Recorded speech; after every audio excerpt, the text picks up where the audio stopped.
अस्सलाम वालेकुम नाजरीन, अवामी तनाज़ुर के नए ब्लॉग के साथ मैं हूं खालिद भट्टी।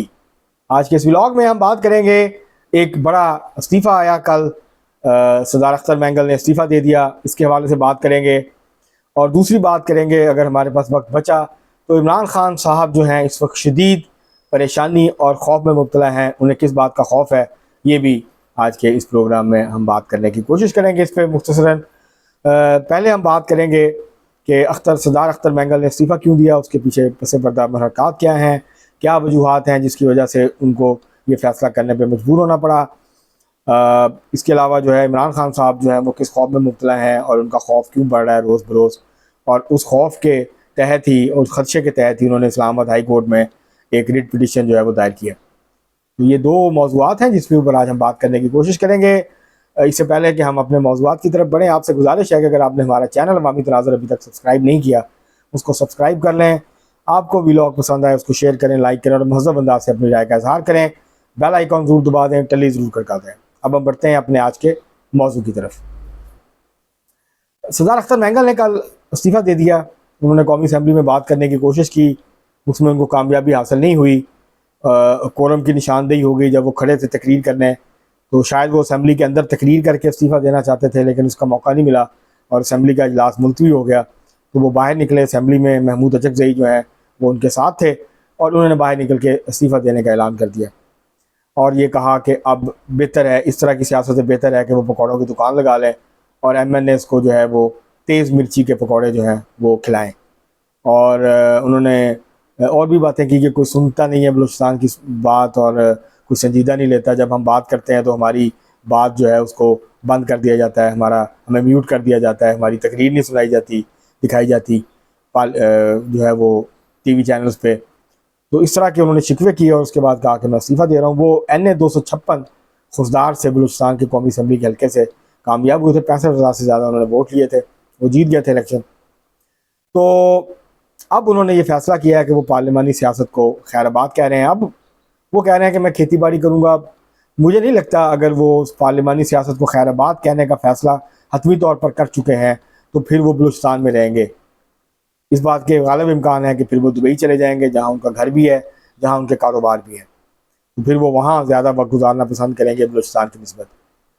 अब मसला ये है, सरदार अख्तर मैंगल दायरा मैंगल कबीले के सरबराह हैं, एक कॉन्फ्रेंस जमात बलूचिस्तान नेशनल पार्टी मैंगल के सरबराह हैं। उनके वालिद भी चीफ मिनिस्टर रहे।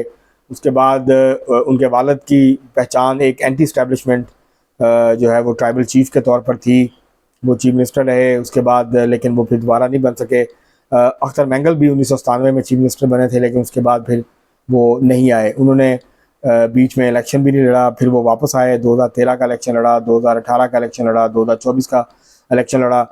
लेकिन कुछ बलूचिस्तान में ऐसी डेवलपमेंट्स हुई हैं पिछले अरसे में जिसकी वजह से सरदार अख्तर मैंगल अपने ऊपर बहुत दबाव महसूस कर रहे थे। एक तो वो अकेले थे, इस दफ़ा अकेले जीते थे, एक MPA की सीट मिली, एक MNA की सीट मिली।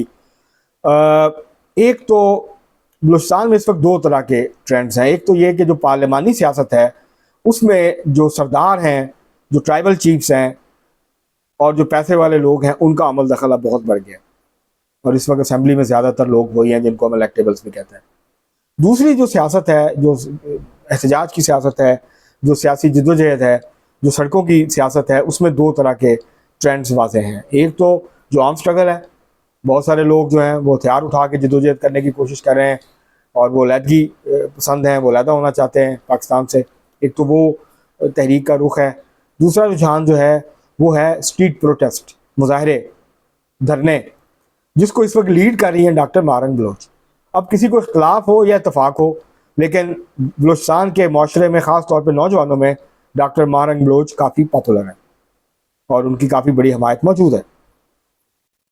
अब मसला ये है कि सरदार अख्तर मैंगल एक तो एंटी इस्टेब्लिशमेंट पॉलिटिक्स करने की कोशिश करते हैं, लेकिन वो इस्टेब्लिशमेंट से अपने राब्ते ताल्लुकात मुकम्मल तौर पर मुनक़ता नहीं करते। और जो अलहदगी पसंद हैं या जो सड़कों पर जद्दोजहद करते हैं तो वो उनको मशकूक नज़रों से देखते हैं। रियासत भी उनको बहुत हद तक उन पर एतमाद नहीं करती। तो वो एक अजीब व गरीब सूरत हाल से दो चार थे, जिससे निकलने के लिए उन्होंने फ़ैसला किया कि बेहतर है वो असम्बली से उनकी बात को सुनता नहीं है। ये बात नहीं है, इस वक्त बलूचिस्तान के ऊपर जब से ये दहशत गर्दी के वाक़यात हुए तो बहुत ज़्यादा फोकस है। सरदार अख्तर मैंगल को गालिबन ये खौफ था कि एक बड़ा ऑपरेशन शायद होने वाला है बलूचिस्तान में और बड़े पैमाने पर कार्रवाइयाँ होंगी और उसके नतीजे में सरदार अख्तर मैंगल के ऊपर और ज़्यादा दबाव आएगा, क्योंकि वो मिसिंग पर्सनस की बात बहुत ज़्यादा करते थे। लेकिन अब बहुत सारे मिसिंग पर्सनस जो हैं, जो दहशतगर्द हमले हो रहे हैं, उनमें जो लोग मारे जा रहे हैं दहशतगर्द, तो उसमें बहुत सारे लोग वो हैं जिनके नाम उन लिस्टों के अंदर हैं जो मिसिंग पर्सनस के हैं। इसका ये मतलब नहीं है कि मिसिंग पर्सन का इशू नहीं है, लेकिन ये बहुत पेचीदा और कॉम्प्लिकेटेड इशू है। इसके अलावा वो आइन की हदूद में रहते हुए बलूचिस्तान के हकूक़ की बात करते थे, जदोजहद करते थे और पार्लिमानी सियासत के ज़रिए बलूचिस्तान के मसाइल को हल करने की कोशिश करते थे। तो अब ये जो सेटअप बना है वो कहीं भी फिट नहीं है। वो मरकज़ में भी अपोजिशन में थे, बलूचिस्तान में उनकी एक नशिस्त है, तो ये जो नताइज आए हैं तो वो उनकी पार्टी के लिए कोई बहुत ज़्यादा अच्छे नताइज नहीं थे, लेकिन ख़ुद वो मुंतखब हो गए थे। अब वो समझते हैं कि उनकी वो अहमियत नहीं रही जो पिछले सेटअप में थी। PDM का जो सेटअप था, जो 14 महीने रहा, पहले वो इमरान खान साहब के साथ थे, फिर इमरान खान का साथ छोड़ गए, फिर वो PDM के साथ आ गए। तो अब उनकी वो अहमियत नहीं है। वो अपोजिशन में थे तो अपोजिशन ने भी उनको लिफ्ट नहीं कराई, तहरीक इंसाफ और बाकी जमातों ने। तो अब वो अपने आप को आइसोलेट महसूस कर रहे थे और इसी बुनियाद पर उन्होंने ये कदम उठाया। वो जो दबाव है, जो बलूचिस्तान में सियासी हालात तब्दील हो रहे हैं और जगह सुकड़ती जा रही है, जो दो एक्सट्रीम फोर्सेस इस वक्त हमारे सामने हैं बलूचिस्तान के अंदर। एक तरफ बड़े, वो खुद भी सरदार हैं, बहुत बड़े सरदार हैं, लेकिन उनसे भी बड़े सरदार हैं मुख्तलिफ इलाकों में। जो सरदार जो हैं वो इकट्ठ कर लेते हैं, जब बड़ी पार्टीज़ में शामिल हो जाते हैं तो फिर उनकी जो सियासी अहमियत है वो बढ़ जाती है। तो ये आइसोलेट थे, इनके लिए मुश्किलात हैं, इनके ऊपर दबाव था, कॉमप्रस्तों का दबाव भी था, ख़ासतौर पर नौजवानों का, क्योंकि BNB मैंगल में ज़्यादा लोग जो आते हैं, एक्टिविस्ट आते हैं, वो BSO से आते हैं, दीगर ग्रुपों से आते हैं। तो वो अब उनका रुझान डॉक्टर मारंग बलोच और दूसरे लोगों की तरफ ज़्यादा है और अख्तर मैंगल और दूसरी कॉमप्रस्त पार्टियों की तरफ नहीं था। उनकी पार्टी मुसलसल कमज़ोर होती जा रही थी। तो ये वो वजूहात हैं जिसकी वजह से उन्होंने ये बेहतर समझा कि वो इस कौमी असम्बली से इस्तीफ़ा दे दें। अब हुकूमत उनको मनाने की कोशिश करेगी, अपोजिशन भी उनके पास जाएगी, तो उनको एक अहमियत जो है वो ज़रूर हासिल हो जाएगी। ये उसका दूसरा पहलू है। लेकिन बलूचिस्तान के हालात को बहुत संजीदगी से देखने की ज़रूरत है।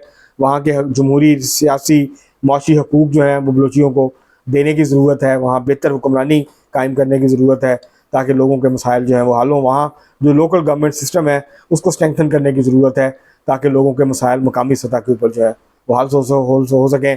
तालीम, सेहत, रोज़गार और दीगर मसाइल जो है उनका हल जो है उसको यकीनी बनाया जा सके। क्योंकि अख्तर मैंगल के लिए एक और मसला भी था कि अख्तर मैंगल साहब इस्टेब्लिशमेंट से और पॉलिटिकल हुकूमत से बातचीत करके कुछ ना कुछ हासिल करने की कोशिश करते थे। तो इस दफ़ा ये जो सेटअप है इसमें उनको लग रहा था कि इसकी गुंजाइश बहुत कम है या ख़त्म होती जा रही है और दूसरे लोग उसका फ़ायदा उठा रहे हैं।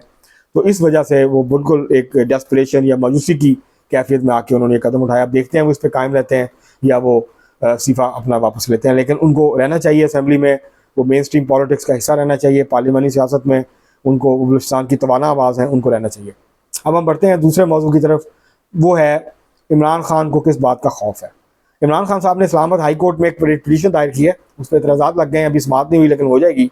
उसमें उन्होंने कहा है कि उनको खदशा है और मुस्लिम लीग नून के वज़रा के बयानात और मीडिया के क्लिप्स लगाए हैं साथ, और कहा किस बुनियाद पर उनको ख़तरा है कि एक आला रिटायर्ड फौजी अफसर गिरफ्तार हुए हैं, उनका कोर्ट मार्शल हो रहा है, उनको खदशा है कि इसमें उनको ना धर लिया जाए।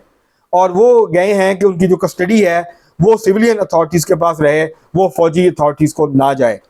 इसको रोकने के लिए उन्होंने प्रज्यूम किया है, उन्होंने फ़र्ज़ किया है और फ़र्ज़ की बुनियाद के ऊपर एक उन्होंने मफरूज़ा कायम किया है और मफरूज़े की बुनियाद पे वो इस्लामाबाद हाई कोर्ट में चले गए। इससे एक बात वाज़ेह होती है कि खान साहब को अब इस बात का यकीन होता जा रहा है कि उनके गिरद घेरा बहुत तंग हो गया है और वो किसी वक्त भी हैंड ओवर हो सकते हैं फ़ौजी अथॉरिटीज़ को, और उनका कोर्ट मार्शल हो सकता है जनरल फैज़ हमीद के साथ।